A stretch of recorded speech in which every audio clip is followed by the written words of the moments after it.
The live is started. Sergeant, can you start your recording? Cloud recording is good. Good morning, everyone. Welcome to today's remote New York City Council hearing of the Committee on Consumer and Worker Protection. At this time, would all panelists please turn on your videos? To minimize disruption, please place electronic devices to vibrate or silent. If you wish to submit testimony, you may send it to testimony@council.nyc.gov. Again, that's testimony@council.nyc.gov. Thank you for your cooperation. Chair, we are ready to begin.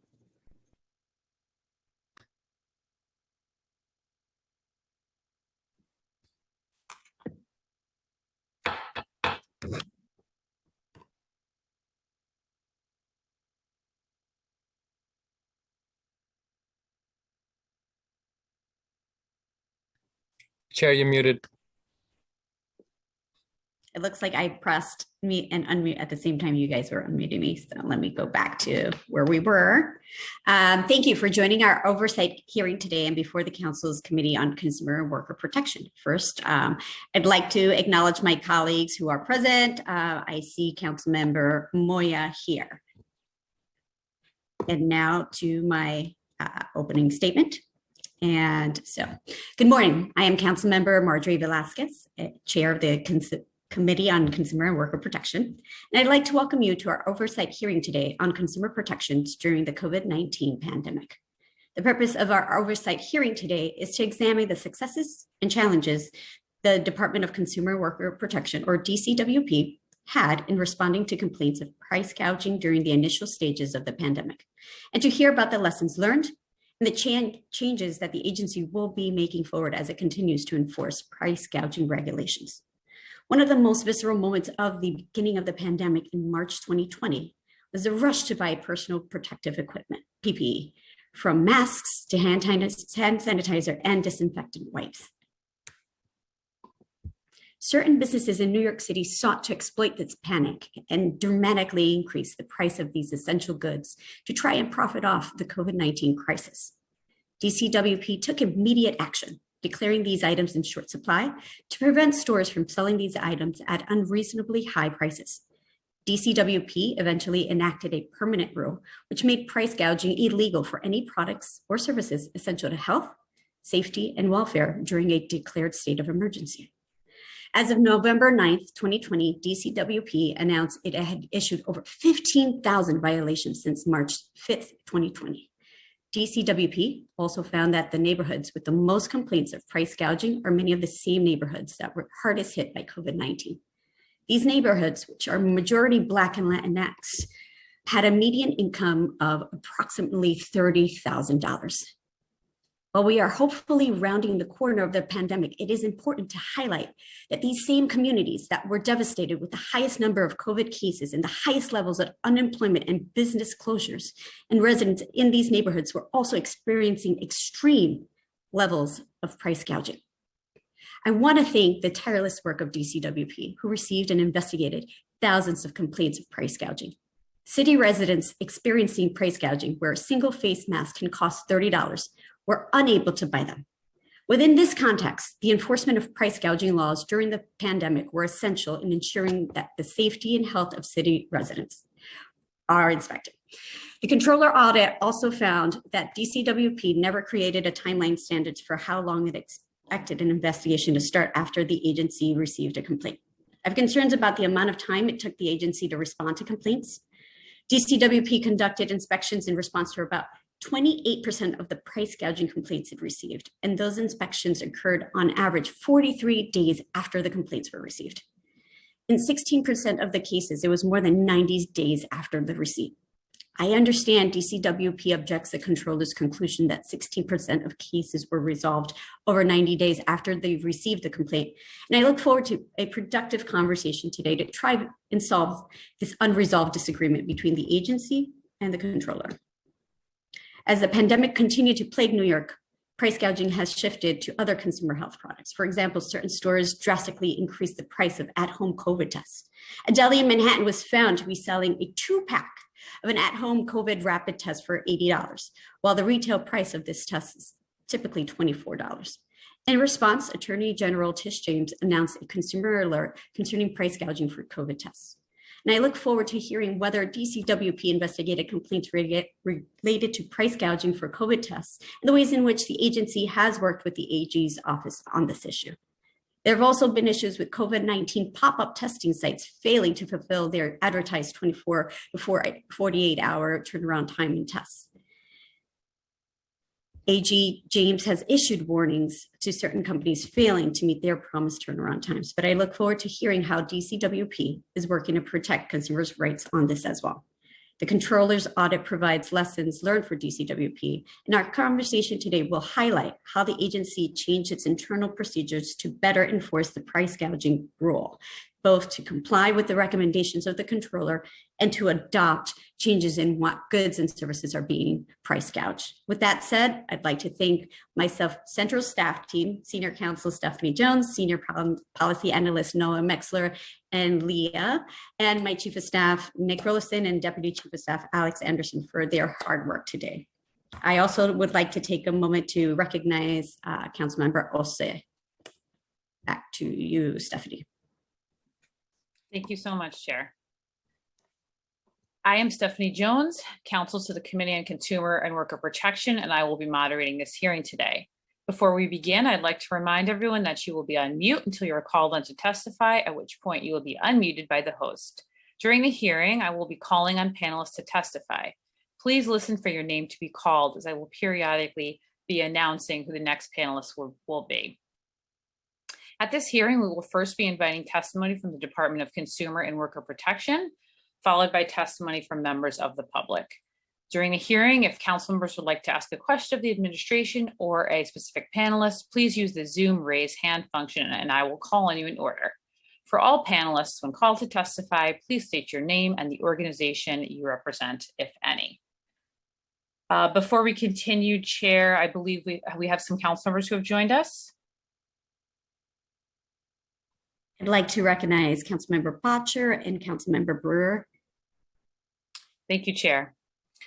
We will now call representatives of the administration to testify. We will be hearing testimony from Vilda Vera Mayuga, Commissioner of the Department of Consumer and Worker Protection. We will also be joined for questions by Stephen Atanani, Executive Director for External Affairs at DCWP, and Michael Tiger, Deputy General Counsel at DCWP. At this time, I will administer the affirmation.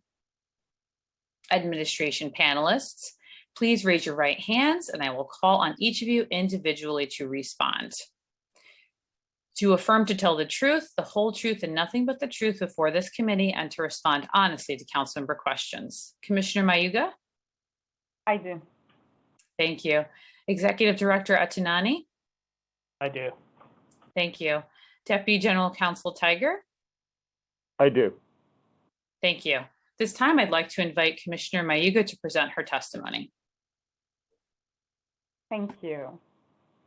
Muy buenos días, estimados concejales. Good morning, Chair Velázquez and council members. It is my pleasure to see you all again so soon. Today, as you heard, I am joined by two members of my senior staff, Steve Etanani and Michael Tiger. Thank you for the opportunity to testify today. We all know, as you mentioned, Chair Velázquez, the pandemic had an immeasurable impact on the health, well-being, and economic lives of New Yorkers. All of us have felt its effects, whether directly or through our family and friends. New Yorkers have sustained these burdens courageously, and our city will continue to do its utmost to support them through this pandemic and beyond. From the start of the COVID-19 pandemic, DCWP recognized the economic impact that New Yorkers were facing as consumers. And as such, on March 5th, 2020, we declared certain goods in short supply. And later that month, we promulgated an emergency rule prohibiting price gouging. We have since made that rule permanent to prohibit price gouging of goods and services that are essential to the health, safety, and welfare of New Yorkers during states of emergency. Now, it will always be hard to put into words what those early months of the pandemic were like for New Yorkers. Each of us has a different story to tell, and at DCWP, in that first 2-month period alone, our story was told through the more than 9,200 complaints we received from New Yorkers of instances of price gouging. That is a 220% increase over total complaints received by the agency for that same period of 2019. Let me be clear, price gouging during the state of emergency was an egregious exploitation of a situation of fear and uncertainty that consumers found themselves in. DCWP research shows that price gouging was most prevalent in the neighborhoods hardest hit by the pandemic, which also tended to be our city's communities of color. Some examples of price gouging include Lysol spray cans for $12 each, 8-ounce bottles of hand sanitizer for $30 each, and boxes of face masks for $200 each. Prices like this had real impact on the lives of our seniors, our essential workers, and our vulnerable families. We rapidly stood up intake processes for price gouging complaints, shifted vital enforcement resources, springing into action on behalf of New Yorkers, which resulted in conducting 3,000 inspections and issuing 14,000 charges for price gouge items. And because of our enforcement, consumer education, and our partnerships with elected officials, price gouging has decreased considerably, creating a fairer marketplace for New Yorkers seeking a just recovery. As we looked into the devastation of the pandemic, we found that certain communities in New York City were disproportionately impacted. New Yorkers were more likely to face unemployment during the pandemic if they were younger, women, had lower educational attainment, or were Black or Hispanic. This impacts the financial health of New Yorkers, and our financial empowerment centers have historically been a key resource for New Yorkers. We've recently announced that since 2008, our financial counseling and coaching has been able to help clients reduce their debt by $85 million and build savings by $10 million. And in response to the pandemic, DCWP rapidly adjusted its financial empowerment resources to support our community's financial needs.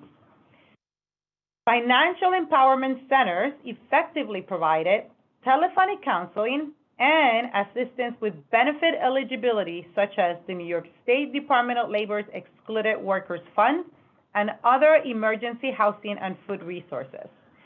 Through New York City Free Tax Prep, we expanded remote offerings, completed 140,000 returns, saved $17.5 million in fees, and helped New Yorkers claim their economic impact payments.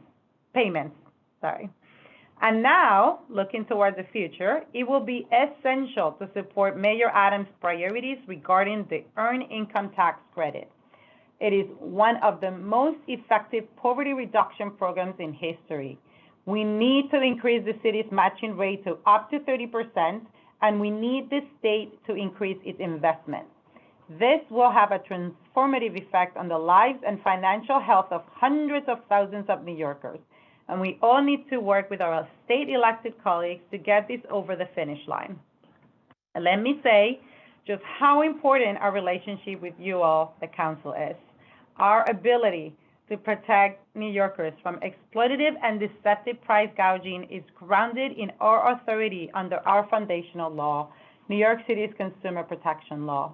Just last summer, DCWP worked with the council to modernize the CPL and strengthen its essential role in protecting New Yorkers from deception and other unconscionable practices. We stood up stronger rights for consumers who complete their transactions in languages other than English, and we boosted protections for consumers engaging in online transactions. Lastly, I must highlight the other significant work done by this agency over the past 2 years, ensuring worker protections during COVID-19 and consumer protection investigations that were not directly tied to the COVID-19 pandemic. These efforts occurred at the same time as our price gouging enforcement and financial empowerment efforts. And we're also of great priority for the agency during the pandemic. They brought substantial outcomes for New Yorkers, meaning that since 2020, we have secured close to $6 million in restitution in our worker protection cases and tens of millions of dollars in debt relief for New Yorkers. Throughout the pandemic, we have remained steadfast in our mission to protect and enhance the economic lives of New Yorkers across a range of activities. And as always, we are eager to work closely with the Council on additional ways to support New Yorkers.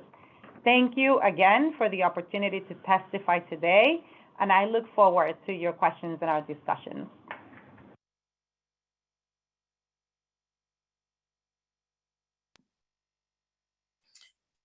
Thank you, Chair. I'll turn it over to you.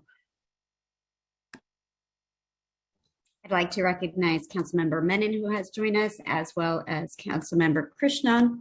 And I'd like to turn it over to Councilmember Moya for his opening statement. Thank you. Thank you, Chair Velasquez. Good morning. I'm Councilmember Francisco Moya. I'm Chair of the Subcommittee of COVID Recovery and Resiliency. Thank you again to Chair Velasquez for holding this important hearing, and to all my colleagues who have joined us today. COVID hasn't just forced us to adjust our way of life, but it has consistently reminded us of the disparities that continue to impact minority and vulnerable communities. Access to much needed resources became a challenge at the onset of COVID. It became a real life game of who knew what website to check or where to go to be able to have the things that we needed to protect ourselves. If it wasn't access to testing at the beginning of the pandemic, and many of us witnessed the long lines in neighborhoods like mine and at Elmhurst Hospital, it was access to masks, it was access to vaccines early on, and it was access to testing kits during the surge of Omicron. It was access to hand sanitizers or disinfectant wipes and even toilet paper. And we saw these issues of access over and over. It's a stark difference between neighborhoods that were just minutes apart from mine. That's why I pushed for data for the prioritization of zip codes, because my neighborhoods and Black, Latino, immigrant communities, the very communities that I represent, were being left behind.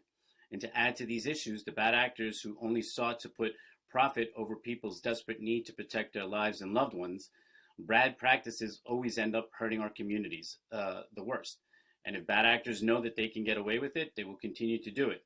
Case in point, price gouging. We need to ensure that whatever rules and laws we have in place to protect New Yorkers have real teeth, so that we can truly enforce and begin and bring accountability. So I want to thank the Department of Consumer and Worker Protection who's present here today on this hearing, and I look forward to a very lively discussion. Thank you, Chair Velasquez, for allowing me to join the committee today. Thank you. Thank you, Councilmember. I'll now turn it back over to Chair Velasquez to ask questions of the administration. Panelists, please stay unmuted if possible during this question and answer period. Thank you. Chair? Good morning once again, and thank you. Thank you for coming out to this very important oversight hearing because it's definitely impacted communities like mine and Councilmember Moya's very significantly. And we want overall to make sure that we're working for our communities, not just now, but we're setting a precedent for the future. So with that, I'd like to ask the following. How many total complaints and inspections did DCWP carry out in relation to enforcing its price gouging rule? Sure, thank you, Chair. We had in 2020, we had a total of 12,421 complaints. In comparison, which I think is, obviously nobody likes price gouging, but we're very proud to say that then in 2021, that number dropped significantly to 191. And that's, those are the numbers for the complaints. Sorry, did I miss a second part of the question? So, and how about 2022? Oh, 2022, we've had 7 so far. Okay, that's a good way to start the year off. I know, we want to keep it that way. Let's keep it down, but and I guess my concern is also when is it specifically the inspections after that? How many were that specifically in enforcing these price gouging rule? Absolutely. So in terms of inspections in 2020, we had a total of 3,191. And in 2021, that's 111. 2022, 5.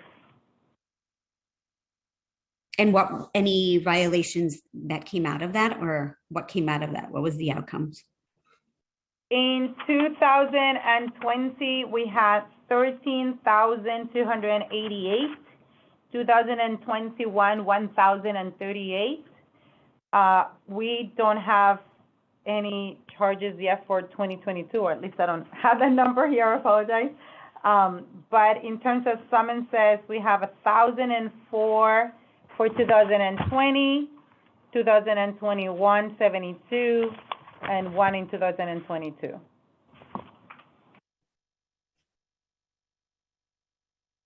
Thank you for that. And now, what % of these inspections occurred in the communities hardest hit by the pandemic? Kind of like Councilmember Moya had said, we had the zip codes. Have we taken a look at those zip codes and compared it to the number of inspections done in those communities? Don't know that I have it by borough. I don't have it by zip code, but it certainly, reflects some of our concerns in other areas of work. I mean, related to the economic health of our New Yorkers. Generally we do a lot of that research in our financial, through our financial empowerment centers and that line of work. So it does reflect, pre-pandemic, it didn't change during the pandemic, the areas where we saw individuals hit the highest. The highest numbers were in terms of complaints and inspections were in Brooklyn, followed by Queens, followed by Manhattan, followed by Bronx. Did I get that right? Yeah. Sorry, I'm looking at a chart making sure. And in general, as the commissioner alluded to, our complaint data tracks with where the inspections were. So where we got the most complaint data, in this case Brooklyn, we also inspected the most in Brooklyn. Okay. Now, when DCWP announced the emergency rule on price gouging, was the agency prepared to receive these tens of thousands of complaints that did come through? Thank you for that question, Chair. I think, pandemic obviously was unprecedented, that none of us planned to get such a high volume of complaints. We certainly did our best. We're certainly very proud of the work and what we've accomplished just by looking at the numbers that went down so dramatically in terms of receiving price gouging complaints. We were similarly impacted like the rest of New Yorkers in terms of our teams and some of our staff also suffering from COVID. And so that impacted how many people, right? I mean, when we were out conducting these inspections. But we did quickly identify the way to really put structure in place to address the complaints that were coming in. I'm going to actually have a Deputy General Counsel give you a little bit more detail. He was here and going through it all and can probably answer better so you can have all the information. Yeah, thank you, Commissioner. Thank you, Chair. I was here. For better, for worse, and it was a trying time for obviously everyone in the city, and it was our particular challenge to deal with this issue that fell right into our strike zone. But I just want everyone to understand, as a first note, we didn't have a price gouging rule before the COVID-19 emergency. So we began to get complaints in, say, February, early March 2020, and there was no price gouging rule on the books. So we had to consider first, how are we going to deal with the intake of hundreds and thousands of complaints? And we adjusted our intake in our Consumer Services Division to deal with that. We had to consider how are we going to respond to those complaints? We had to consider how to allocate enforcement resources. I apologize for any sound in the background. Unfortunately, there is some noise going on outside our building. We had to consider how to allocate efficiently and proactively our enforcement resources to get to the communities that were most impacted by these complaints. And we had to figure out how we deal with them on a legal basis. Because I said, we didn't actually have a rule before the pandemic. We did have this short supply rule, which, Chair, you referenced in your opening statement, that was very limited. We dusted it off, and that only dealt with things that the commissioner could declare in short supply. To declare something in short supply, we had to send inspectors and members of City Hall staff out to all 5 boroughs to prove that face masks, disinfectant wipes truly were in short supply. And that rule was time limited. It would only last for 60 days. So we knew, given where we were standing in February 2020, March 2020, that was not going to be a sufficient tool to deal with the issue that was befalling New York City consumers.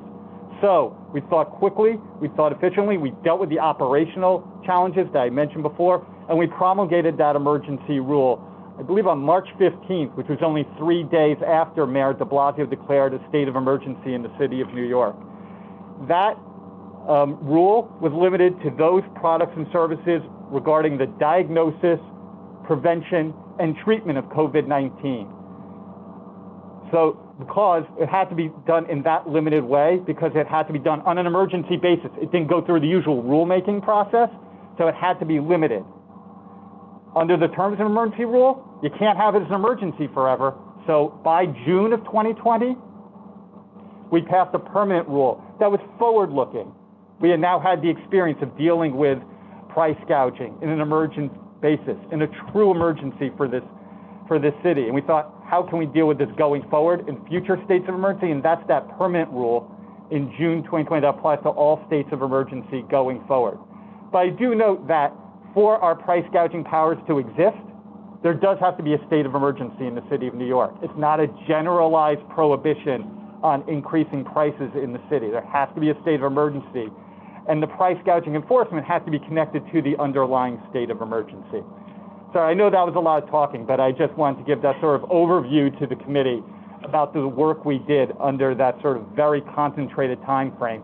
And I must say, we're proud of the work we did because, as the commissioner alluded to, the number of complaints went down during 2020 and into 2021. So we think the steps that we took early on in the pandemic did bear fruit for consumers.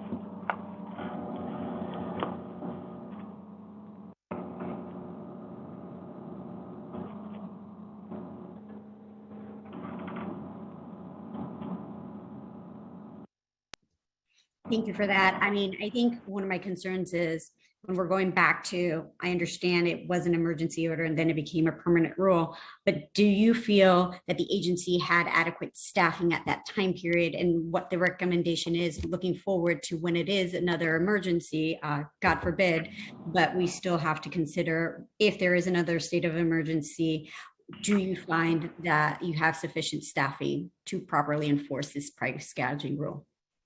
Yeah, thank you, Chair. Totally, I really understand the question and the concern. I hesitate to give you a definitive answer in the sense that I don't know what the next emergency may look like. I don't, I really don't, right? I mean, just like the pandemic and COVID, it was hard to tell. But I will say, we do feel better prepared in the sense that we now have this permanent rule on the books that we can activate and know, have a process. Having gone through it, like thrown into it and having to figure it out so quickly, we now have a process in place that we feel comfortable would adequately, position us to address price gouging, if that's what comes next. Now, going back, and let's start off with the controller's audit, right? That's where I have a lot of concerns, and I'd love to hear more about what lessons can we learn from this audit, right? So, why did DCWP not create these protocols, all right? So we found so for folks that don't know, the controller audit found that the agency did not formalize written protocols for how the General Counsel Division should prioritize which complaints lead to inspections. So now going back to the original question, why did DCWP not create these protocols? Well, I think, again, it was the pandemic that threw us, in the middle of not expecting something that was unprecedented. But we did have protocols. I believe the controller's report was about formalizing in writing those protocols. We did follow certain procedures that we did have in place and could draw upon in terms of our experience with handling complaints generally. So we are in the process. We're not disputing the report from the controller, and really welcome their feedback, just like, we will welcome yours or any consumer or business that we work with.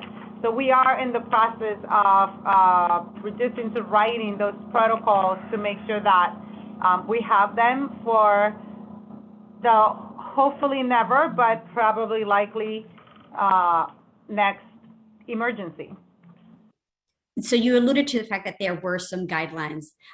Do we understand what was prioritized in those guidelines? Is there something that we can defer back to, and how can we implement this now going forward?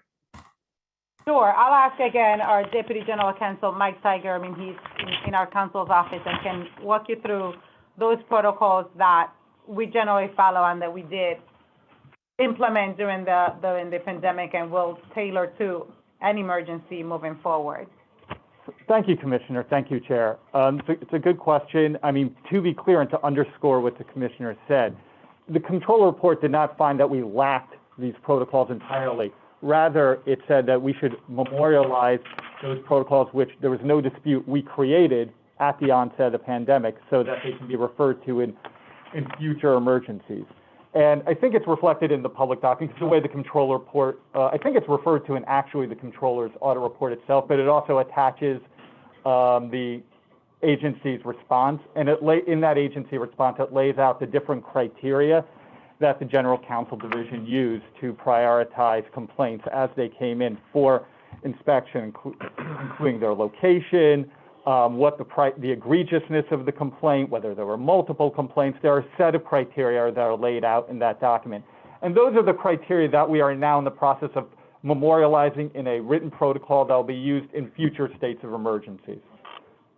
I like to hear that we're doing that, but the audit did conclude that without written protocols, DCWP may have hindered in ensuring the businesses posing greater risk for price gouging were identified and expected. Do you agree with this assessment? Thank you, Chair. I guess maybe I read it differently. We didn't see it as a controversial audit, from the controller. We really understood the necessity of them looking into how we handle the large number, right, of complaints that came in. But we are comfortable in that, we really tackled it, and we substantially reduced the number of price gouging complaints that came in.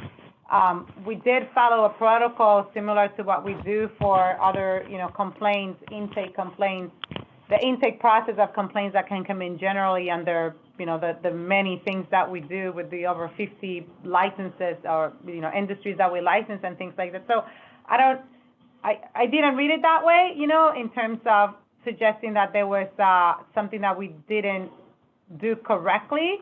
Sure, I think we can always do things better, like in anything, not just the price gouging issue. We are constantly looking at what should we be changing. It's part of what we do as a matter of process here together, oftentimes together with you, right? Because certain things might need a change in the books, what the books say.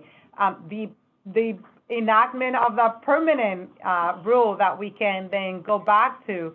So I'm not concerned. I think we did have a process. We've learned from it also in terms of it being specific to a pandemic, large number of complaints, and that's what we're memorializing now in writing. Do you want to add anything, Steve?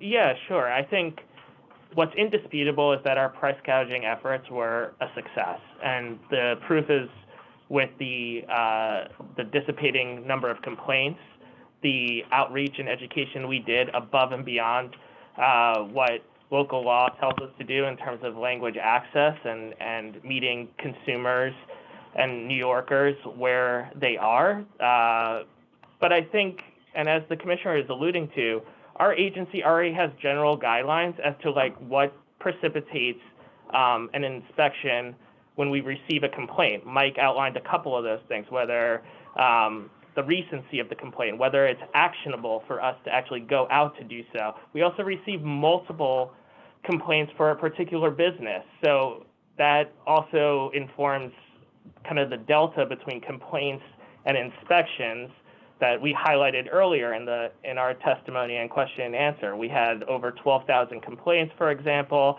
but above 3,000 inspections.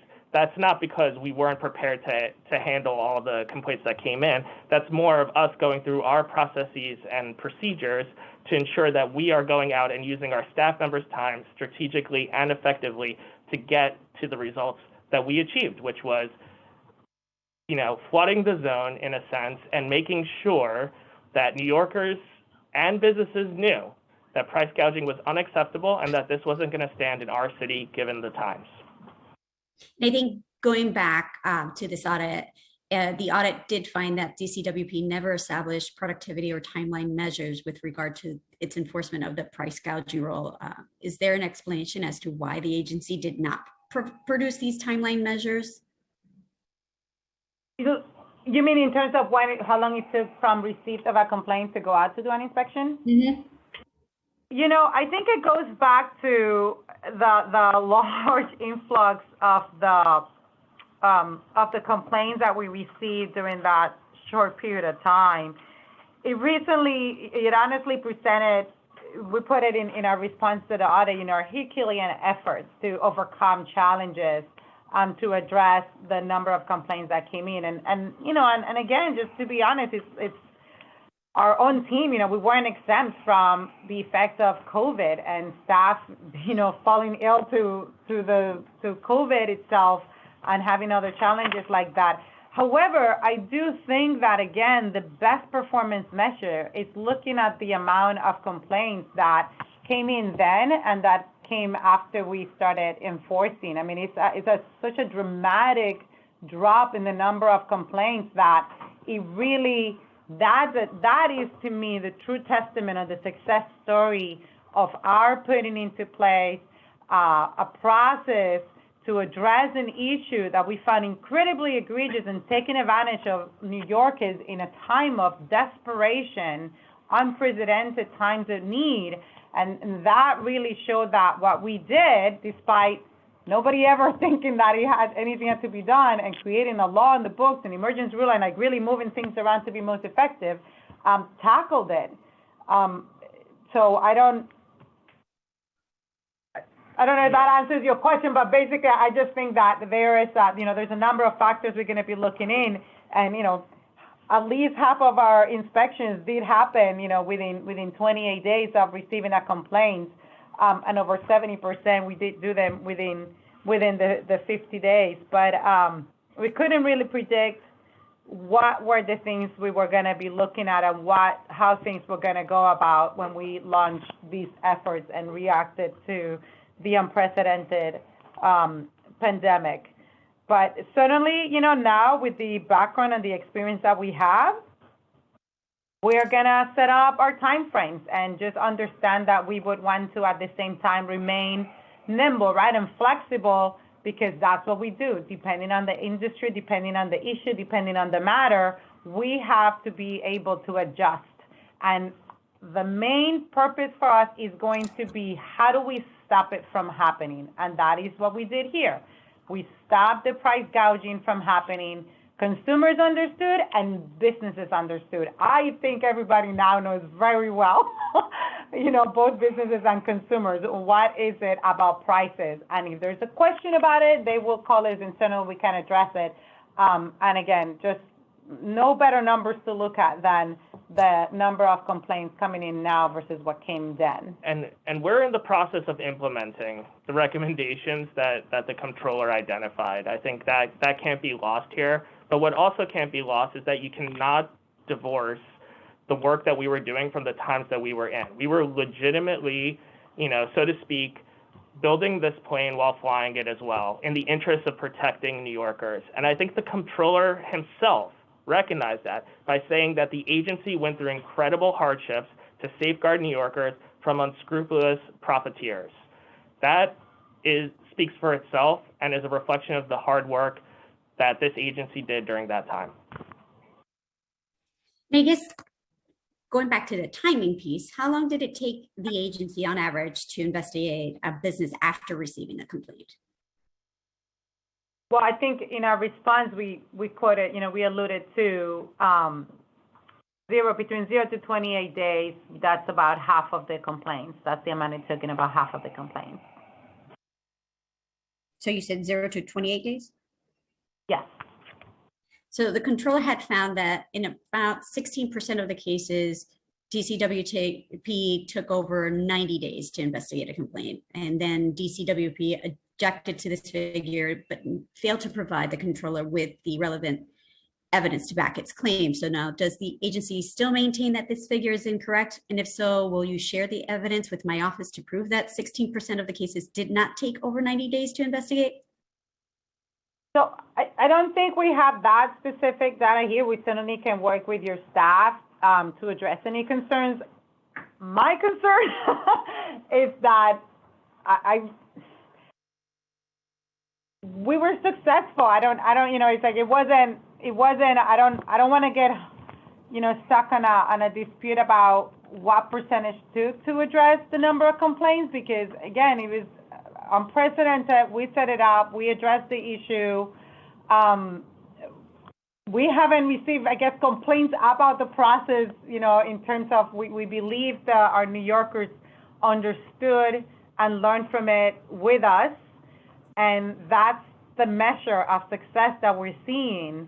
But we can certainly, reach out and get back to your staff on more specific, more granular numbers. And I do want to mention that, as the commissioner said, we don't find this to be a particularly controversial audit. There isn't, a dispute with the comptroller's office beyond what was written in our response. And I think, like I said, the comptroller recognizes the work that was done in the context of the times that we were in. I think that really just cannot be emphasized enough in this hearing and as we discuss this work going forward. Definitely. And to me, it's concerning in that what lessons can we learn, right? It was a tough period for all. And certainly the biggest concern is the most affected communities, the most vulnerable communities were taken advantage of.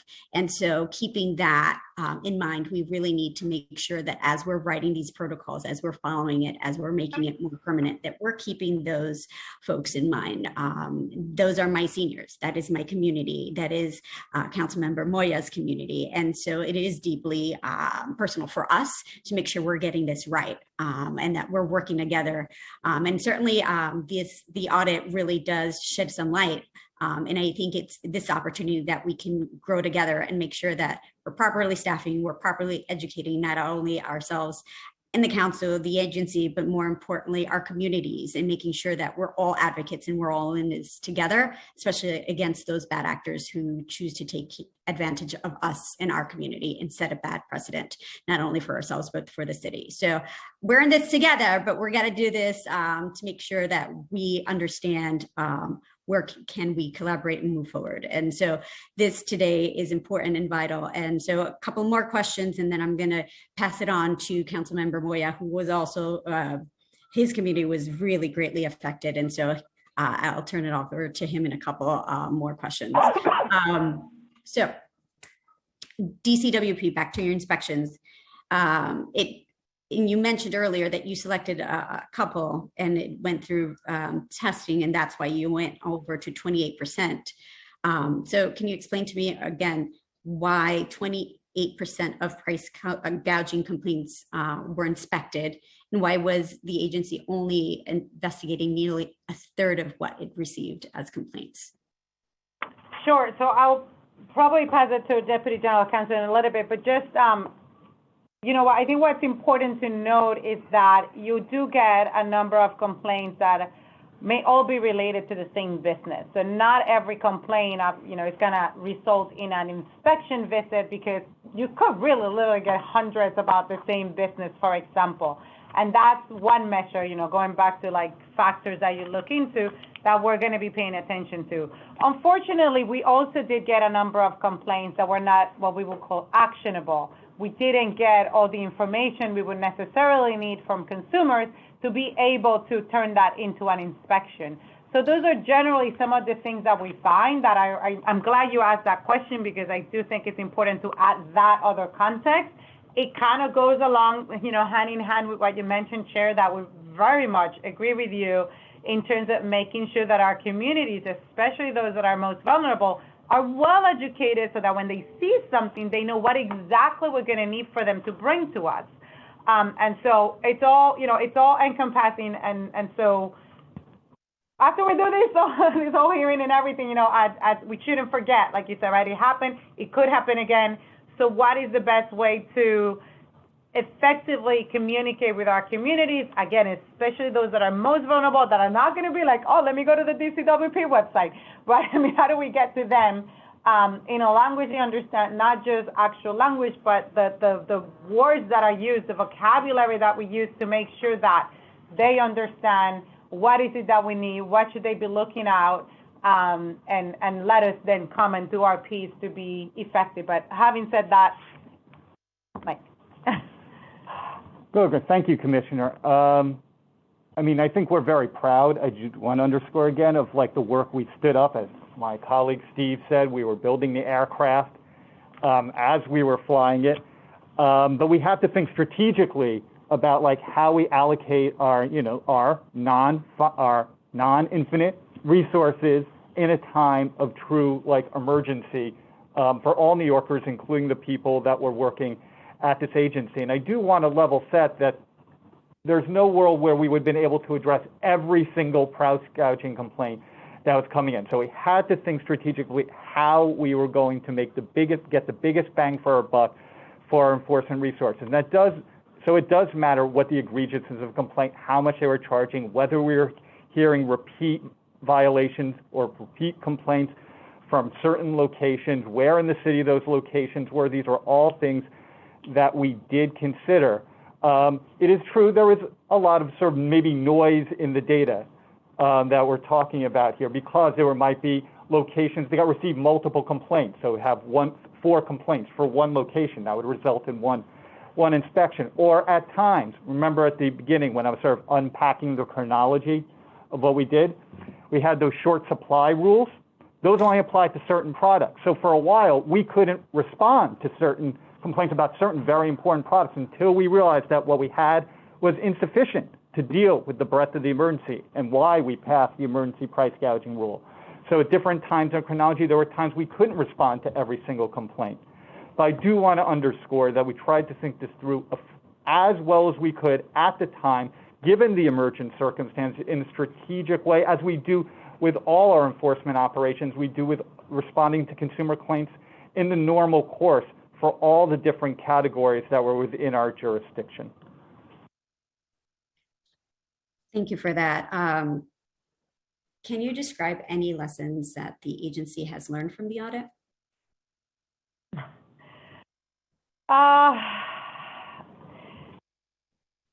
Chair, we don't dispute them. So I think in terms of lessons, we understand the value of written protocols, and that's, what we're in the process of doing. We understand the value in having certain performance measures. We still, we had things that we took from experience in handling many other types of complaints. So I'm not really sure we could have had the written protocols for price gouging specifically before, but the audit, was a good exercise, certainly, to look at that specific area and help us be better prepared and better positioned for any future emergency.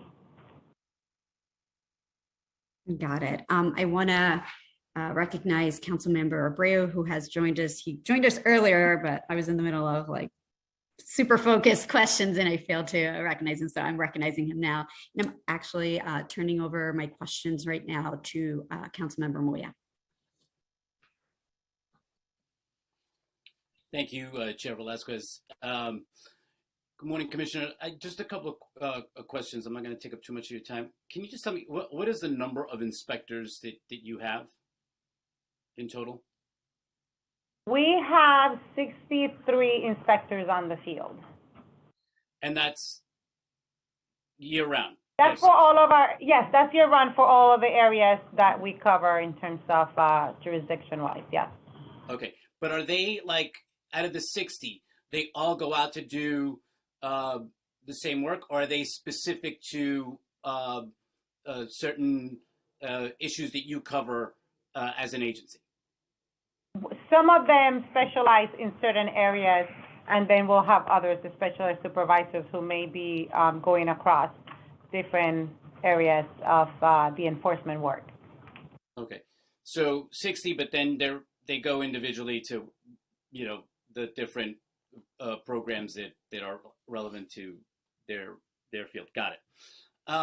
So just a couple of questions. What was the follow-up with the businesses after they were issued a violation? So in other words, were there a follow-up inspection, calls to ensure that there wasn't any repeat violations afterwards? Thank you for that, council member. The way that we did the violations, you know, the inspector goes out, they'll issue a summons. That summons is addressed through the process at oath. So it would, you know, our inspectors would then be called to testify at those hearings to determine the, you know, close basically the case, depending on what oath finds.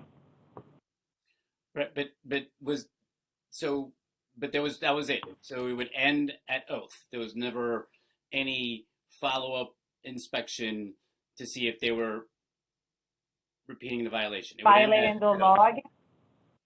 Let me ask my team here to make sure I don't give you the wrong information. Yeah, so thank you, council member, for the question. I think, again, I don't want to, I can't overstate the time that we were in. So if you're speaking about outreach to businesses in general, we do a number of different tactics and ways for us to connect with businesses to educate them on laws and rules that effectuate them. That includes on-the-ground outreach, business education days, webinars, things of that nature. But price gouging, and in the time period of March 2020 and the subsequent months during the height of COVID, there were naturally less on-the-ground educational methods that we had. But we did. Let me. Yeah, go ahead. I'm sorry, council member. Let me just. I think. Look, as we mentioned before, and when we were talking with the chair about how we prioritize complaints that did come in, one of the considerations was certainly whether there was repeat complaints at a location. So say we issued a violation for one location and there continued to be complaints, that would continue to sort of never-ending fire hose of complaints that came in. We would look at like, oh, is there continued complaints at that location? That was one of the considerations for another inspection. But we did not, but to be candid, we did not do itemized like follow-up at every single location because that was not the resources available at the time. The circumstances did not allow for it. But whether a location had multiple, sorry, you can go ahead, Councilman. I apologize. The point I'm making here is look, I've experienced it. I've made the complaints about a pharmacy and a supermarket. I'm talking about big chains that had multiple complaints and violations, and there was never any follow-up after there was a violation, and they kept doing it over and over again. So that's why I'm asking the question whether or not, there was follow-up that would lead to you as an agency to say, well, I got 100 complaints coming in here to a specific, Walgreens or a bodega here on Corona Avenue. Like, what was the follow-up to that? Because my concern is that's what I'm trying to get at. I just need to know where you guys drew the line here. If you're telling me it was at oath, then it explains to me why there was businesses in communities like mine that continued to do that even after they were issued a violation. Mm-hmm. Yeah, no, certainly. So there's two possible scenarios. Yes, it would still go to oath. We can lock up a business. We don't have that authority to lock it up. So I know that it can continue to happen. So if we did get multiple complaints, and this is just across the board with any of the areas of our jurisdiction, that is a consideration. It does happen. I can't tell you right now how many times it happens specifically for price gouging. If you do have also like a specific business in your district, please by all means let us know, and we can always look specifically into that. It happens. We don't like it when it happens. We try to be effective. At least with price gouging, we think we were effective just by looking at the numbers. I know you keep saying you're very effective by the numbers. We got that. That has been what you have said throughout this entire testimony. And I understand that, and I get that this was something that was being developed as it was happening. I just want to know just if there was actually any protocols that you had in place for businesses that were getting multiple complaints and continuing to price gouge in the communities that were most affected by it. That's my question. So if you're saying that you would end it at oath sometimes, or you would, it depended on availability of inspectors, okay, I just need to know what that was. And is that something that you as an agency have in place regardless of price gouging, but in any scenarios where there is multiple complaints that come in, you issue a violation, does it end there? That's what I'm trying to get at. I don't think there's a black and white, because I think it's going to depend on the circumstance of the business. What's the circumstance that leads you then to say there's a follow-up? Well, we're going to have to look at how many complaints are coming in what period of time, to decide whether it warrants going back to the business to inspect it again. So there is nothing in place right now that you as an agency have where you deem if a store or a business has over 10 complaints and it doesn't warrant you going to do a follow-up inspection after that, after they've been issued a violation. I understand. So in terms of a specific business, there is not a specific protocol there. But in general, what we do to inhibit recidivist activity and educate businesses that may be doing the same thing over and over again, that may be unlawful but unbeknownst to them, what we do is, for example, a couple of different things. One is we rely, of course, with bids and their data and our sister agencies to visit certain corridors specifically to educate those businesses in those areas that may have a higher complaint data that we receive or violation data that we receive as an agency.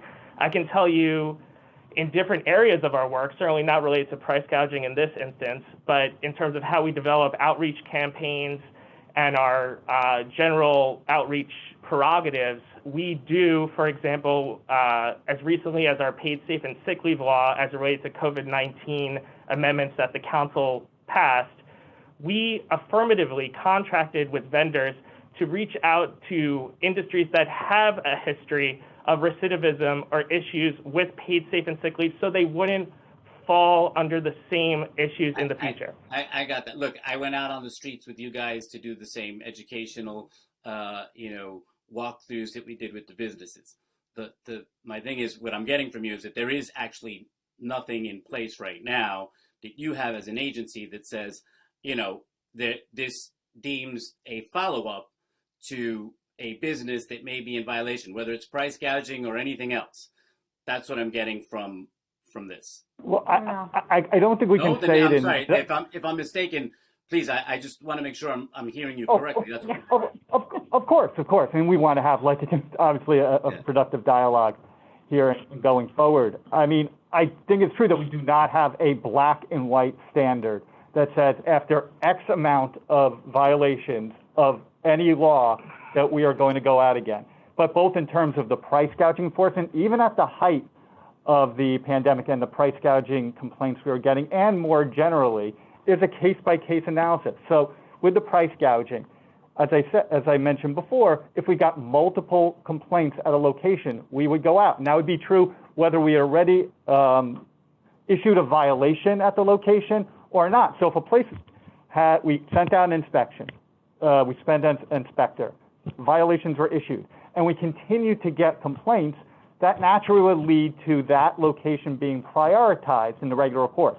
I can't speak to every single instance, but as a general matter, that's our protocol. Similarly, with any of the laws we enforce, we are conscious of whether someone is taking advantage of the situation they're in, taking advantage in a predatory, in engaging in predatory conduct. So we will look on a case-by-case basis, on a law-by-law basis, because it really does matter whether we're talking about signage violations or we're talking about something that's more predatory towards consumers, how quickly we will respond, and how emergent the situation is. So I'm just saying that it is true that there's no across-the-board protocol, but this is something that informs our enforcement across all our categories. Right, but this is the reason why I asked you, how many enforcement agents do you have? Because whether it's been getting the enforcement agency to come out to deal with street vendors, whether it's been to go out and deal with cars being sold out on the street,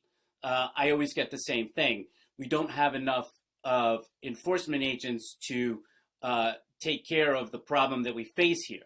So the more responsibility that gets shifted to consumer and worker protection, there isn't the investment that is made in ensuring that you have the adequate staffing to actually enforce the law. Or else what happens is then we have to get the NYPD or other agencies to fill that role in.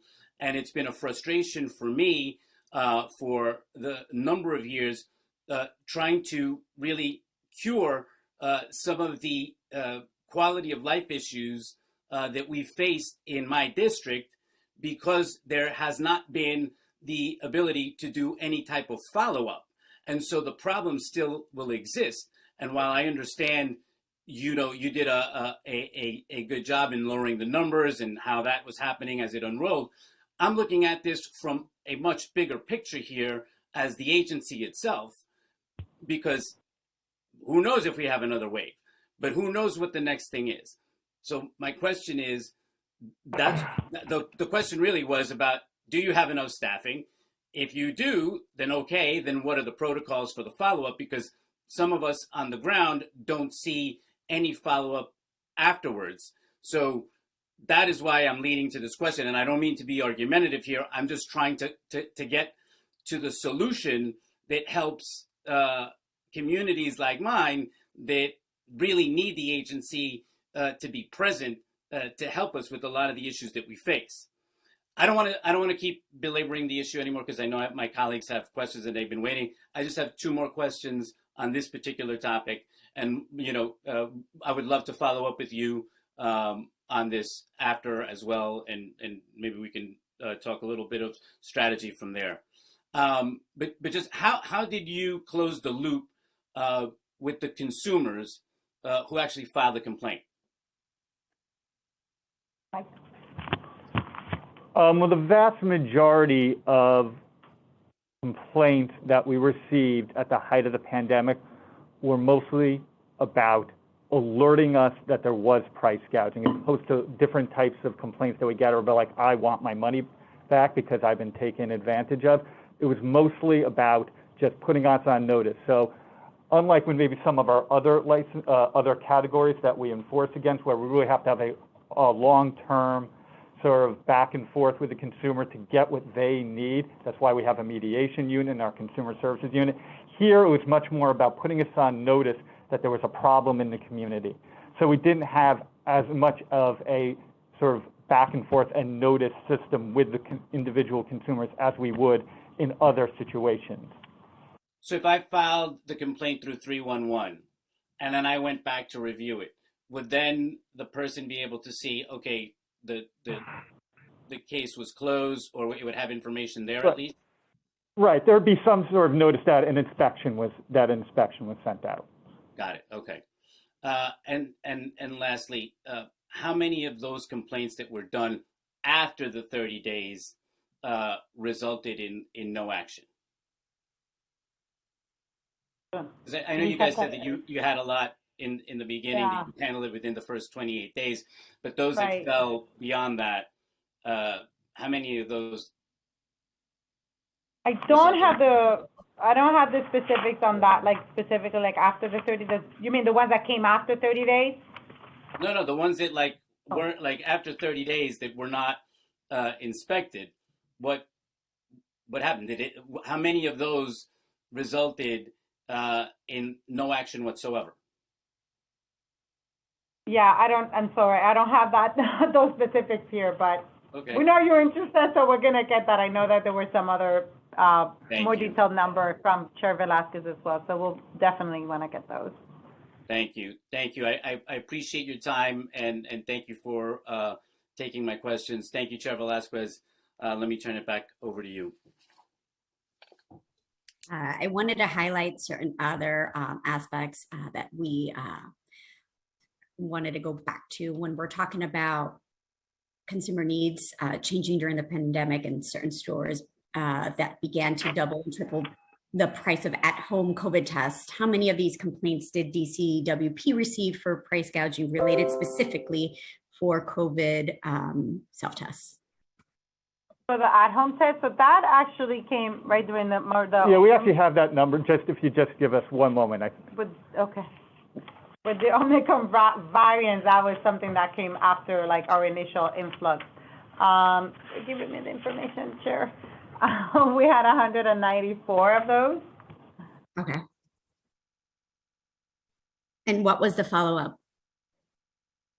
Is that? Yeah, you want me to take? Yeah, go ahead, because that was the coordination we did, right? So this is throughout the pandemic, we coordinated quite a bit with the Consumer Protection Fraud Bureau of the New York State Attorney General Office.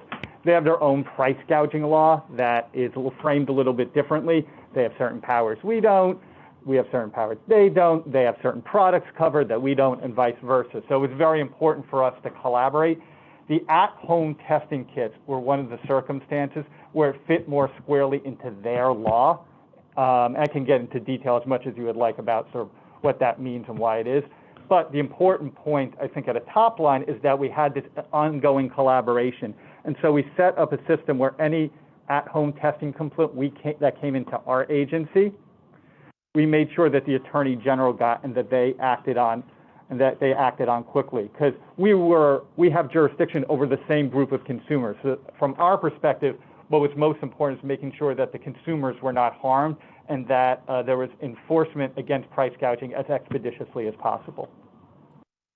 Can you go a little bit further as to how you do collaborate with the AG's office and what they do have powers to oversee, and like where does DCWP differ? Sure. I mean, throughout, from right at the very beginning, we had discussions with the Attorney General Office about what they were doing and what sort of enforcement steps they were taking on price gouging, and that's continued throughout the pandemic. And the sort of at-home testing kit was just the latest example during the Omicron surge.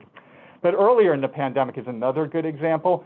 I recall when I was sort of laying out the chronology of events that when we passed our emergency rule, so for the first like 4 months of the pandemic or so, it was limited to products and services regarding the diagnosis, treatment, and prevention of COVID-19.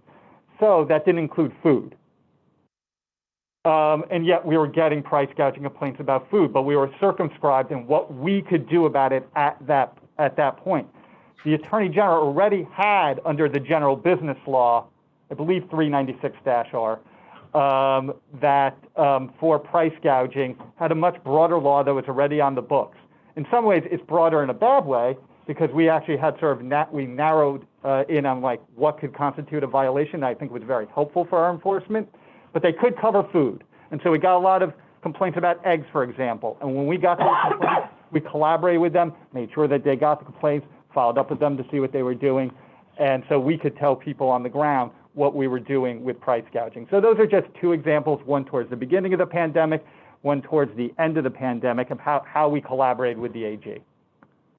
Now, did you receive any complaints in regards to the pop-up testing sites that were falsely advertising 24 to 48-hour turnaround times on COVID tests? Yeah, I mean, I don't know if we have this. I don't know if we have the exact numbers. We did get a handful of complaints, but serendipitously, so to speak, when we were engaging with the Attorney General's office about the at-home testing kit issue, was around the same time because it was all part of the Omicron surge. The testing site and whether the testing sites were sufficiently satisfying their representations about turnaround time, that was an issue that was coming right then, and we were in discussions about the at-home testing kits, and so the AG let us know, you know what, momentarily we're going to send out a public warning letter about this.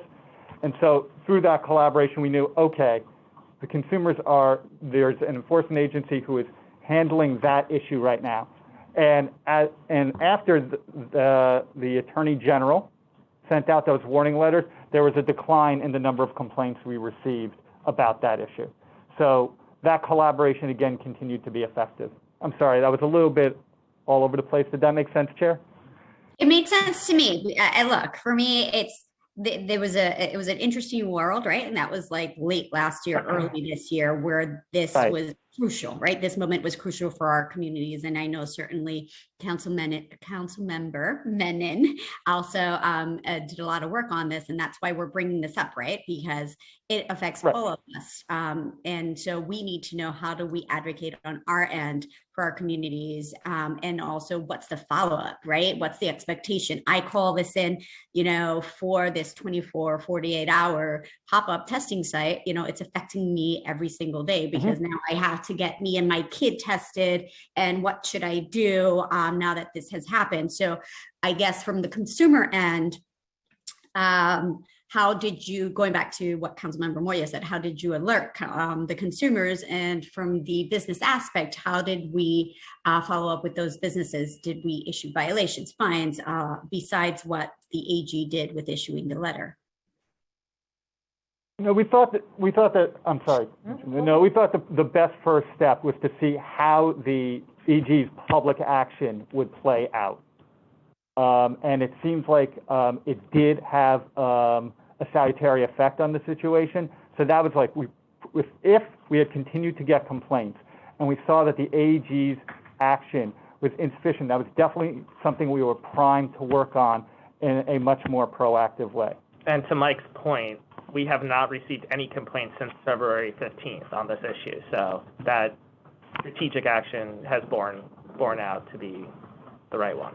What kind of next steps would have been more appropriate if it wasn't effective? Where did you see it going next? And how can we make these businesses more accountable going forward? I think we would have engaged again with the AGs, obviously, what the next steps they would have taken as far as flouting those warning letters, and we would strategize whether it made sense to take a dual approach between the two regulators to hit different groups. What happened with price gouging is there was more than enough for everyone to work on. There were more than enough businesses, more than enough products that were being price gouged. There was a role for multiple regulators. But as an enforcement agency, we always want to think strategically about the use of resources. And we will always think, all right, is this a place where there's space for us to work on, where we either should take the lead or we should do something in collaboration? So I think that would have been the next step if we had continued to see a sufficient number of complaints on that specific issue. Got it. Thank you. I'm going to go ahead and recognize Councilmember Farias, who just joined us, but I wanted to turn it to questions. So Councilmember Menon. Thank you so much, Chair. I think this is such an important hearing, and I really want to thank you for holding this important hearing. Hello, Commissioner. I have so many questions. I don't even know where to begin, but I'm going to start with a deep concern I have about what I'm hearing today. What I'm hearing today is that the agency is saying that they're learning while flying the plane, and all sorts of comments basically suggesting that you all don't have the legal authority to go after price gouging to begin with without the commissioner promulgating these rules. I can't strongly enough disagree with that assertion, and I'd like you to provide to this committee your reasons why. I have to say, as someone who not only served as commissioner of this agency, I also served as executive assistant corp counsel at the city law department, and I'm looking right now at the consumer protection law, which clearly prohibits deceptive and unconscionable trade practices.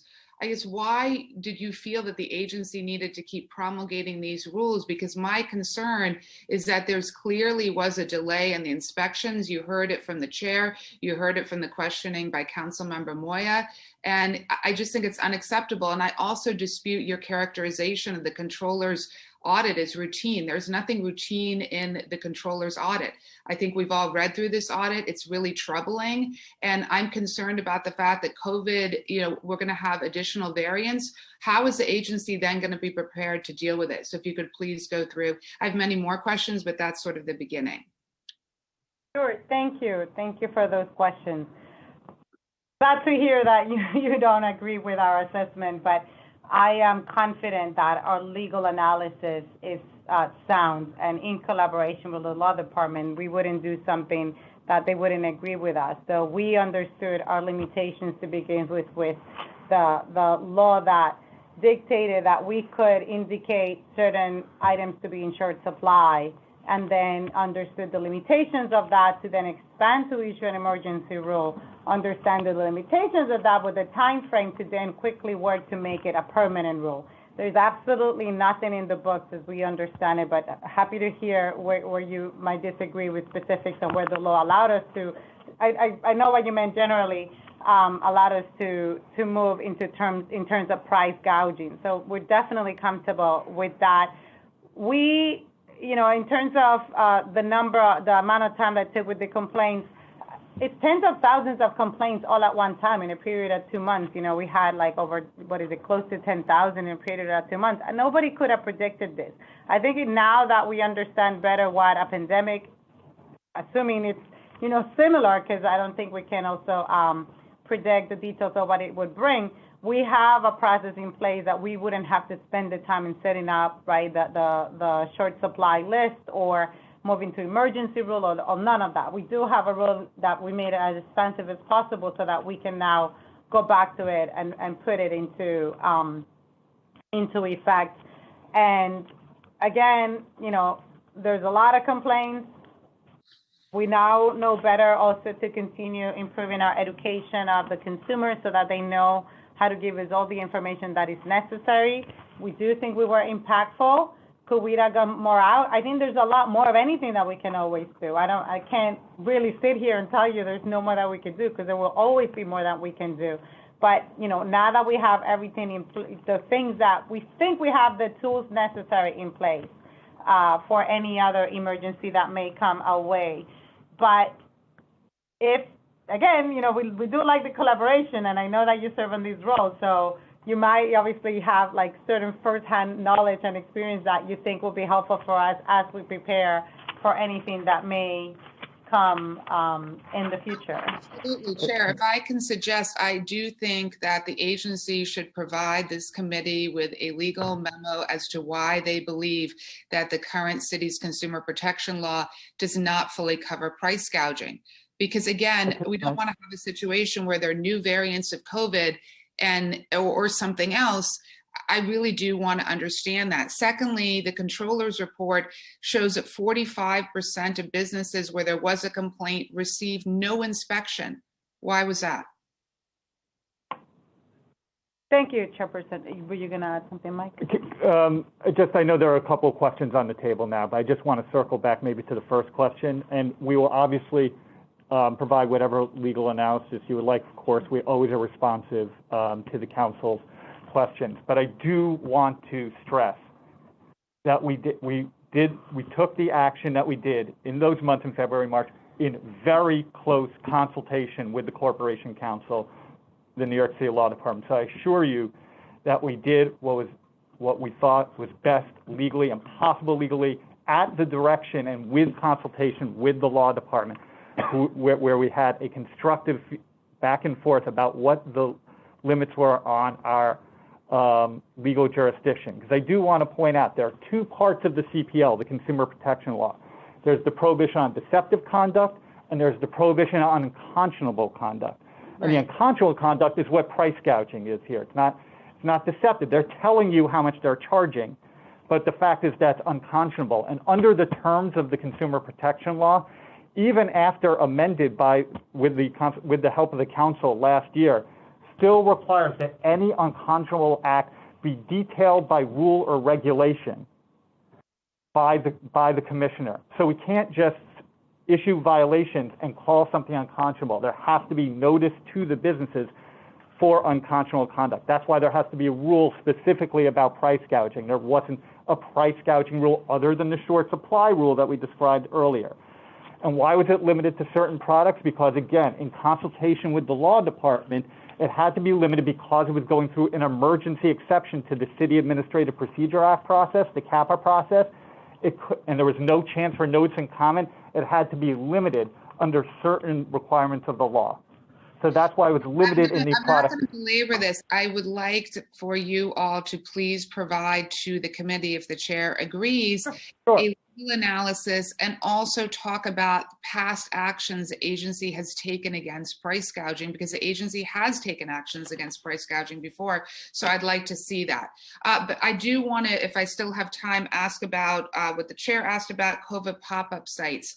This is so important. I have introduced a bill into the council on this. My office is flooded with complaints about COVID pop-up sites. So did I hear correctly that you did not send out inspectors to COVID pop-up sites, or did you?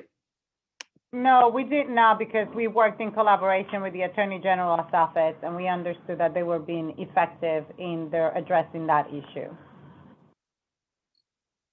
Okay, I would, respectfully again say that the agency should be sending out inspectors. The Attorney General's office, and I've been referring matters to the Attorney General's office as well, but it is within your purview to look at these sites. And right now, these sites are still proliferating and deceiving consumers. So what Yes. is the plan on that?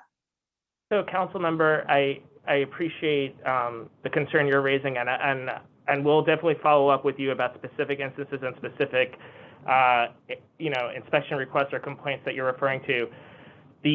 What the Commissioner and our Deputy General Counsel had detailed earlier is that we saw that the Attorney General's office was taking strategic steps to help mitigate an issue that was emerging. Since February, we have received 0 complaints on this issue. So we want to work with you, and happy to follow up offline The reason you have 0 complaints is because 311 doesn't have it as a category. That's what my bill addresses. Basically, if you call 311 and you say there's a COVID pop-up site that said that I'm going to get results and I never got them, you can't report it to 311. That's the whole problem. So we're happy to follow up with you offline and kind of bridge the gap here. Okay, I have more questions, Chair, in the second round, but I'll stop now for now. Thank you so much. Councilmember Brewer, then Councilmember Botter.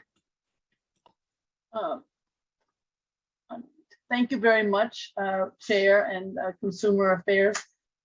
My line of questioning is the same. I was trained by Mark Green, who when he was public advocate, and I think what's missing, I just wanted to understand, with your 63 inspectors, I wanted to know based on either the PEG or vacancies, whether you have vacancies, whether you have new needs, whether the PEG is going to hinder any of those no needs or any of the vacancies being filled. It's my understanding from talking to many of your colleagues, commissioners, that it's really hard to fill a lot of these slots now, because the challenge is proactive consumer affairs. So if you could just answer PEG, vacancies, number, and then I have some more questions just about the inspectors. Okay. Thank you, Council Member. I can tell you right now that, for example, in enforcement, we do have a 93 active head count. That's where the 63 I was talking about. But in general, in that division, we have 12 vacancies. Okay. And are you able to fill them? You're trying to fill them? What's the status? We are trying to fill them. I don't think we've had issues in this area filling those vacancies. Okay, so you don't know why you have them. It's just you're going to get them filled. All right, then the next question. Go ahead. I'm sorry. No, go ahead. Go ahead. I don't know exactly all the details of each of the vacancies, where they came from. The reason I ask is it's my impression, obviously COVID, but there'll be other topics that come up. I don't have a car, but I know that gas prices are high for whatever reason. It has something to do with international affairs. And there'll be other shortages of product, because we have an international and local challenge in terms of the chain that brings products to our country and our city. So in addition to all the COVID related, God help us if there's another one, what are you doing to be proactive about these issues? I mean, this is not COVID related, but I do worry that we're not going to Councilmember Moya or my district, anybody's district, to check on prices. I'm very neurotic about it. I look to see what the prices are and to see if there is, you know, a lot of these drugstores now understandably are covering them with, you need a key to get in because of the shoplifting issues. It's really hard to know the prices. So my question is, of this current 63, hopefully another 12, great to have 93 total, how many are in the proactive world of stopping price gouging or anything else?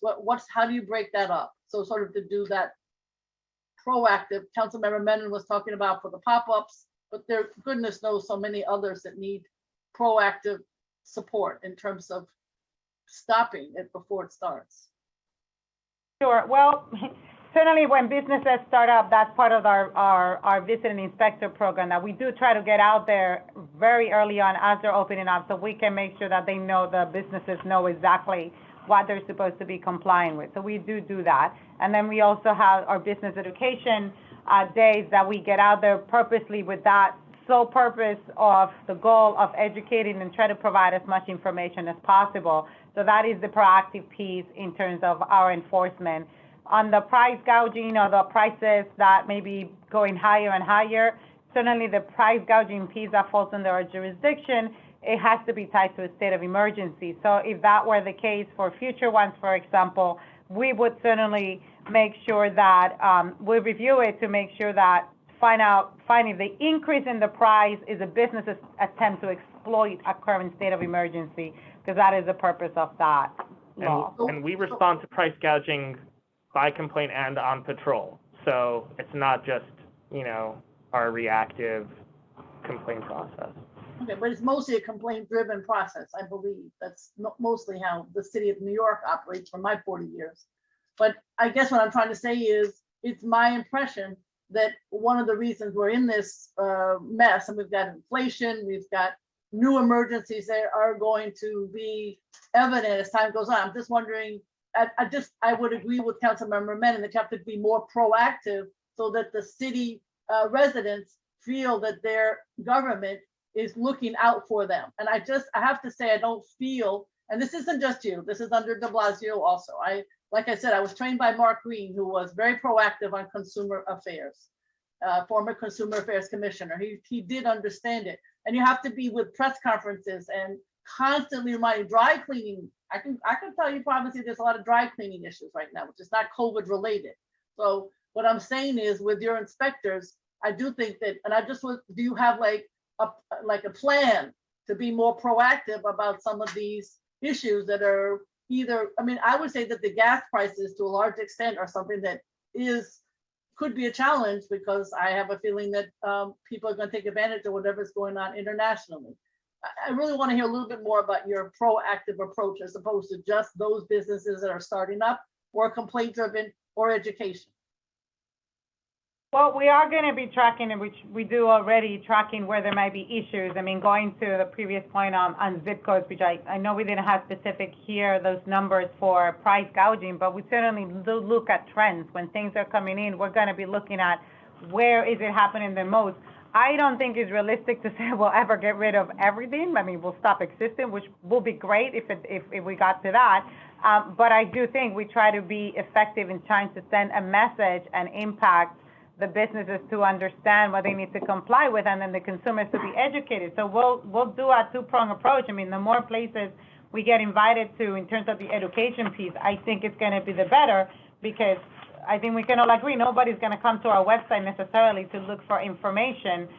We want to get out and give the information to the individuals where they are in the way they're going to best understand it. So we look at data to find out where there may be issues, so we can get out and proactively approach them.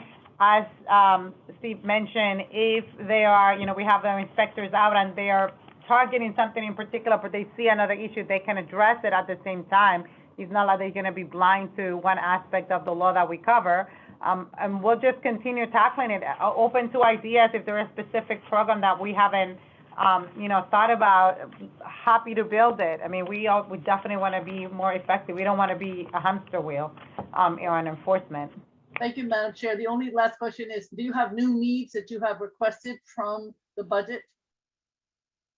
We are working with OMB. I know that we have we did get our food delivery app additional positions so that we could, 24, right? We could implement those. So we always, we continue to work with them. We put some things on the blueprint, so to the extent that those result in new needs, we will be working with OMB to put in those asks so that we can turn those ideas into action. Thank you, Madam Chair. I think there's lots of work to be done. Thank you. Now, Councilmember Bottcher. Hello, Commissioner. How are you? Good. How are you? Thank you. As the mandates and restrictions continue to be lifted, there's a lot of concern among immunocompromised New Yorkers, New Yorkers with disabilities, and those with loved ones at high risk for COVID-19. As these restrictions are being lifted, how are the city's consumer protection policies taking into account the needs of these populations? I'm sorry, I had a hard time hearing. There's a little bit of echo. With the change in that, you said as the restrictions are lifted, how are you taking into account the needs of New Yorkers with disabilities, immunocompromised New Yorkers, people with loved ones at risk of COVID-19? Okay, I think I understood you, but if not, please just interrupt me as I'm giving you an answer. Yeah, in other words, how are you including the input of these populations as you craft policy going forward, this ever-changing policies? Restrictions are being lifted, mandates are being lifted. How are you including the input of these immunocompromised populations, people with disabilities, and others who continue to be at high risk? Okay, thank you. Thank you, Council Member. I mean, throughout the pandemic, we have to do a lot of shifting, and I don't think that has stopped or will stop. A lot of our entry points are certainly going to be through various stakeholders that are going to tell us, hey, you're not serving this population, this is how to reach them.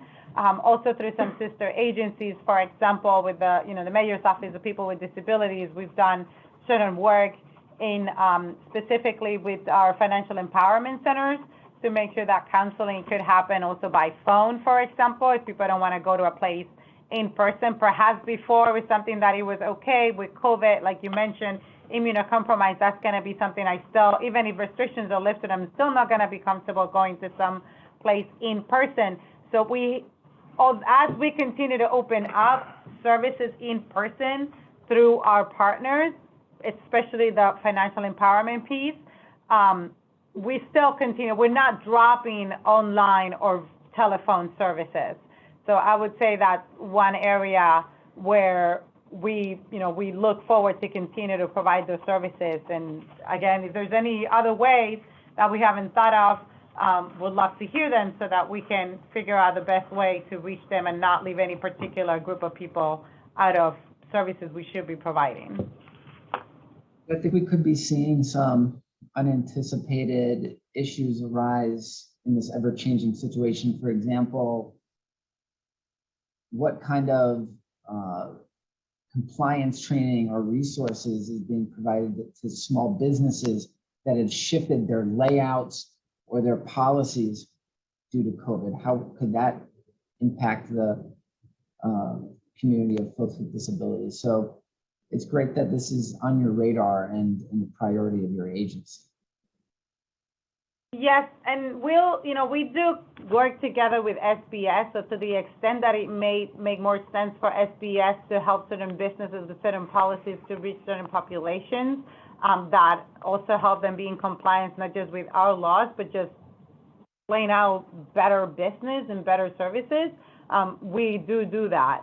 So if it's something that, it might come through our attention, we'll still address our piece and collaborate with other sister agencies so that it's a holistic approach and not just addressing one issue but leaving another one unattended. Yeah, and I do want to mention just, relatedly to our consumer protection work, within our Office of Financial Empowerment, we use and utilize our neighborhood financial health research to identify the most financially vulnerable neighborhoods, those that were impacted the most by COVID. Certainly there is a parallel there that includes reaching out to not only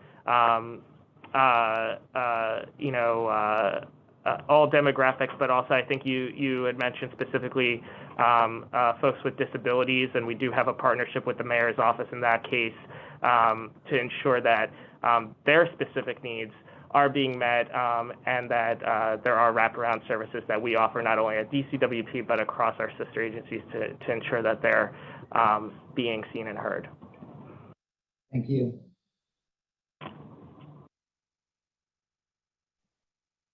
Okay, so we want to go into the second round of questioning. Just wanted to follow up something that was mentioned earlier about complaints, the inspections and complaints being followed up by either a phone call or on patrol. Can you explain to me what you meant by on patrol? How many inspectors are there on patrol, and how do you allocate those resources throughout the city? So the 63, because I know CONSUMERPRO was also asking this total, right? So we have the 98 in enforcement, 93 headcount in enforcement, 63 are inspectors. They are out on the field. Every day of the week, we rotate, right, our staff to go address different industries and different areas. So it's all going to come down to what are we seeing, what are areas of priority during COVID, right? I mean, there's a lot of businesses who are shut down, so it didn't make sense to necessarily send certain inspectors to like certain brick and mortar businesses and whatever, we're not going to go somewhere if it's going to be closed. So it varies. Then we're going to look at the complaints that are coming in. What's the type of complaint? We're going to look at the data. We're going to look at the zip codes like we talked about. If there's issues that we want to address in a particular region, they certainly have their plans that they work. It's not, they don't just wake up one morning and say, oh, today seems like a good day to do this. We certainly have certain, based on the knowledge of the years of doing the enforcement in the areas that are covered by our jurisdiction, we're just going to look at that and create a plan for our inspectors to get out and be most effective in curbing any illegalities when it comes to our consumer protection law. You also mentioned a measurement of trends. How do you go about that? And can you explain then the action item after you've measured these trends, and how do you communicate it not only to the consumers, but to the businesses themselves? When did I say? I want to make sure I remember what I said. And you mean in terms of the data that we use to decide where we put our enforcement resources? Yeah, it was right after it was while Councilmember Brewer was talking about not only inspectors, but certainly how we gauge what state looks like, what vacancies look like, and overall what the plan of action is, and how we could, advocate on your behalf, whether it is increasing staffing and funding for staffing or increasing other mechanisms like that. I think it's similar to what I mentioned before for the previous answer, that we're going to be looking just, obviously like price gouging, right? That took front stage for us. So a lot of the resources were diverted to that and addressing that. If there's other industries and other areas that we see an increase in complaints coming in, that we're going to move towards that and figure out what's the most efficient way to get through the businesses. We're going to work with, chambers of commerce or the bids, or, even our sister agency, SBS, when they're going in and doing their own work directly with the businesses. Just a multi-pronged approach to see what is the most effective way to communicate the compliance, the need for compliance, and ideally, right, also understand what they need, helping them understand what's the impact of what they're doing and causing to the community, because after all, they are another member of the community by being there. So it's just going to be touching on the various points and all the tentacles that we can have as a city to impact our consumers and the businesses that are serving them. Yeah, and our response to trends manifests itself in different ways. depending on what specific area of work you're looking at. As the commissioner mentioned, it could be responding to certain complaint data and where the zip code data is and having more strategic outreach in those areas with partners. But it also informs our work with our tax prep providers, for example, our financial empowerment centers. Just to use tax prep as an example, because we are in tax season right now, I do want to prop that up as a plug. But we identify site locations based on census data and services that the IRS provides. So that's like one area where our own data, the IRS's data, the census data is all used to kind of inform different locations, over 100 in the city right now. And that's in a specific area. But as the commissioner mentioned, that kind of work, that affirmative plan and mission that the commissioner has informs all of our offices and divisions' work. Got it. Thank you. I'm going to turn it over to Councilmember Farias because she has not asked a question just yet. And then after that, Councilmember Menon. Hi, good afternoon, everyone. Thank you so much, Chair Velasquez. And pardon this question if it was already answered previously, because I did hop in a little late. I just wanted to get a better idea of how you folks were managing some of the price gouging happening throughout our different community pharmacies and stores on the different types of test kits that may have been distributed or within our communities. I don't know if I know exactly the monitoring or management of all of that in terms of complaints from constituencies, or even if it was just us checking in or setting a standard. Thank you, Council Member. I think we might have touched on it in a different way, but the way we dealt with the complaints as they came in, we're looking at a number of factors to, look at, for example, do we have all the information that we need to get out there and inspect the business? And then if we saw a large number of complaints about a particular business, generally we're going to focus on that as well, getting out and into the most impacted communities. And also on the test kits, and there was a quite related question with pop-up sites working together with the Attorney General's office that has its own jurisdiction and its own mandate, and trying to, in collaboration, maximize our enforcement units to impact and get rid of the price gouging that was happening, especially during 2020. Is there, and maybe I think this is maybe what Councilmember Menon was touching on a little bit, is there a legal way or a legal way to mandate some of the pricing on some of these test kits or units in our communities going forward? I imagine this is endemic, and so we will always at some form or shape have to have some sort of local testing and or ability for people to still test at home every winter or every spring, summer. So just wondering, from your side, do you see that as a plausibility or something that would be helpful? We feel we have the tools in place. The price gouging rule, it is tied to a declaration of a state of emergency. So to the extent that that continues, then we can't keep enforcing price gouging. And it has to be related, right? Is that the point of price gouging is making sure that businesses are not taking advantage of the state of emergency for consumers to reach and access certain products and services. So that is something that we feel we have the tools in place to continue addressing it. Like you mentioned, it's turning into an endemic.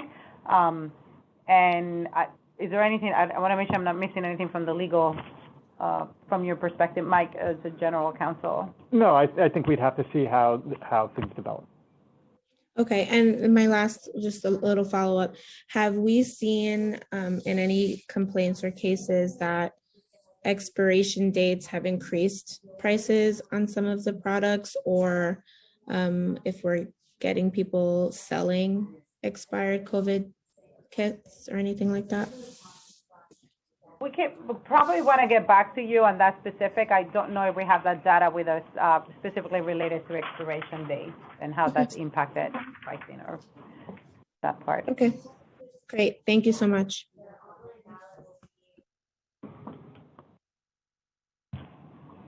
Councilmember Menon. Thank you. I just have two follow-up questions. For the 63 inspectors, could you just talk a little bit about what percentage of their time and how many of them were out working on price gouging? During the height of the pandemic, we had at any one point 30 of them available to go out and do price gouging complaints. Week by week, it really, really varied because it just depended who wasn't sick, who wasn't subject to COVID themselves. Okay. There were also, I was just going to say, there were also, given the time and the fact that certain businesses were shuttered, we were able to shift staffing to that particular case. So that's not to say that we have 30 dedicated price gouging inspectors currently. That's more a function of what we were able to devote on the ground at any given moment, given the context of the pandemic. And what about on the pop-up sites? One of the things, since you can't report a complaint to 311 currently, can the agency put something on the website that tells people how to, because you clearly say you haven't inspected any of these pop-up sites, which I find very troubling. So in order to rectify that, since a lot of people don't know to contact the state AG's office, the agency should have something on the website that makes it clear how you can file a complaint, and that way Absolutely. Your inspectors follow up. Yeah, no, thank you for that. That is exactly, very direct suggestion, and we'll be happy to definitely put something out that addresses that concern. I'm sorry that's the reason why we haven't received any complaints, but absolutely we'll be happy to put the information on our website or whichever other way you think may be efficient and effective to get the word out and educating our consumers so their complaints can be addressed. Okay, thank you. Thank you, Chair. Thank you, Commissioner. I'll now turn it back to our moderator, Stephanie Jones. Thank you, Chair. We will now turn to public testimony, in which we will be calling on Deputy City Comptroller Maura Hayes Chaffee to testify. Council members who have questions for the Deputy Comptroller should use the raise hand function in Zoom, and I will call on you after she has completed her testimony. Deputy Comptroller? Yes, good morning or afternoon. Thank you. Please proceed. Okay. Good afternoon, and thank you to Chair Velasquez and the entire Consumer and Worker Protection Committee for the opportunity to submit testimony on behalf of the New York City Comptroller, Brad Lander.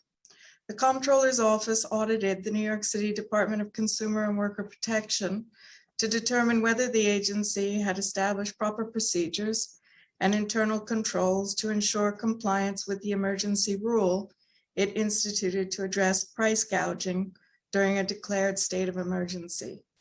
We perform such audits to ensure that agencies operate in accordance with their procedures and in the best interest of the public. By way of background, in March 2020, Dcwp promulgated an emergency rule pursuant to its charter authority and the administrative code, declaring it as unconscionable the practice of price gouging for any personal or household good or service that is needed to prevent or limit the spread of or treat COVID-19. Our audit scope period covered March 4, 2020 to November 16, 2020. The audit was designed to look at the procedures and internal controls DCWP had established to handle the influx of complaints that were coming in from New York City residents about price gouging. Our office found that in this case, DCWP had established procedures and implemented internal controls to help ensure compliance with the emergency rule it instituted to address price gouging. However, we identified several operational limitations that should be remedied. Specifically, the agency had not formalized written procedures for how the General Counsel Division should prioritize price gouging complaints for inspection, nor had the agency established an independent review process for the priority determinations made. As a result, DCWP's ability to ensure that the General Counsel's priority determinations consistently aligned with established protocols was limited. In addition, DCWP had not established productivity measures, including timeliness standards, for its inspections in response to price gouging complaints. We found that DCWP conducted inspections in response to approximately 28% of the price gouging complaints it received, and that those inspections occurred on average 43 days after the complaints were received, and in 16% of the cases, more than 90 days after receipt. Without time targets or other productivity measures, DCWP's ability to ensure that complaints are addressed as soon as is feasible and without unnecessary delays is diminished. Based on the audit, we made 4 recommendations. DCWP should memorialize in writing its criteria for enforcement of the price gouging rule. DCWP should establish an independent review process for its complaint selection determinations. DCWP should establish criteria for how often businesses with multiple complaints should be inspected. And DCWP should establish and monitor performance measures with specified timeframes for resolving price gouging complaints through timely inspections and follow-up action, and ensure that they are documented in writing and complied with. While DCWP ultimately accepted the audit team's recommendations, we expect them to be implemented in a timely way to better arm New York City with the tools needed to protect consumers in moments of emergency.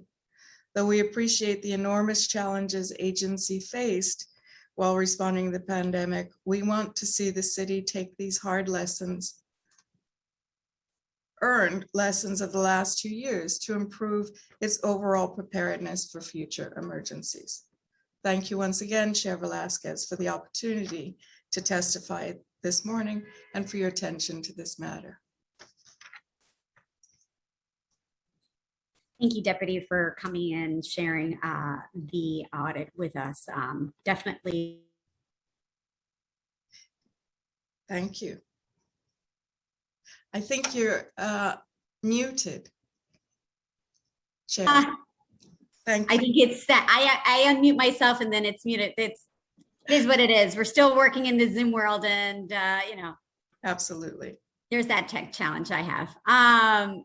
Thank you. Thank you so much for presenting. I know that this has not been easy for DCWP, but it has not been easy for our communities, and that's what we're fighting for. And so this audit is very important to us as to how we prepare for the future, and certainly how do we hold not only the agency accountable, but ourselves accountable, and how we can all work to bring us back to whole as best as possible. So with that, I had a couple of questions, and I'm sure my colleagues do as well. I think it's what lessons the agency should learn from the audit. Well, I think the recommendations that were noted in the audit are important lessons. And as you have heard and as reflected in the report, the agency agreed to adopt those recommendations and to make changes. So I think that's an important change, and hopefully that will stand us all in good stead moving forward.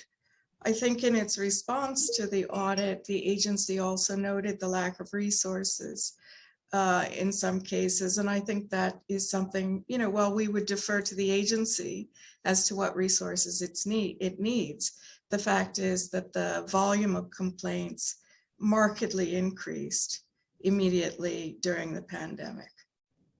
Yeah. Is it your sense that the office was surprised by the number of complaints that were submitted by city residents? I don't think surprise is the correct characterization. You know, it was immediate. However, the increase was roughly 114% over the prior year.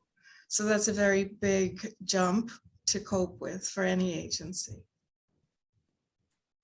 Do you think beyond further resource like a staffing would be helpful? And I know we've discussed written protocols going forward. Any other recommendations at this point? just what's noted in the audit itself.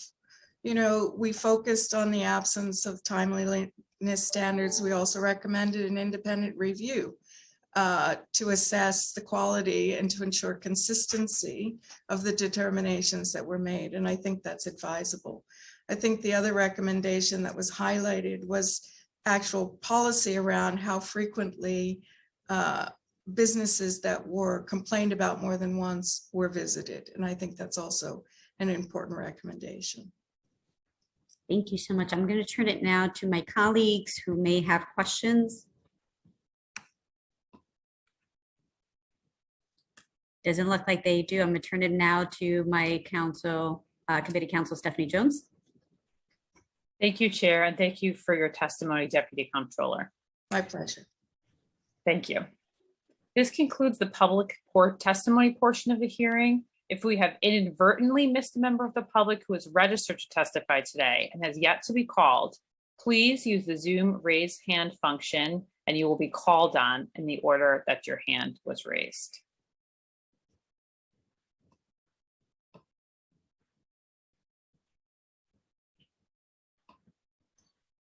Seeing no hands raised, I will now turn it over to Chair Velasquez to offer her closing remarks.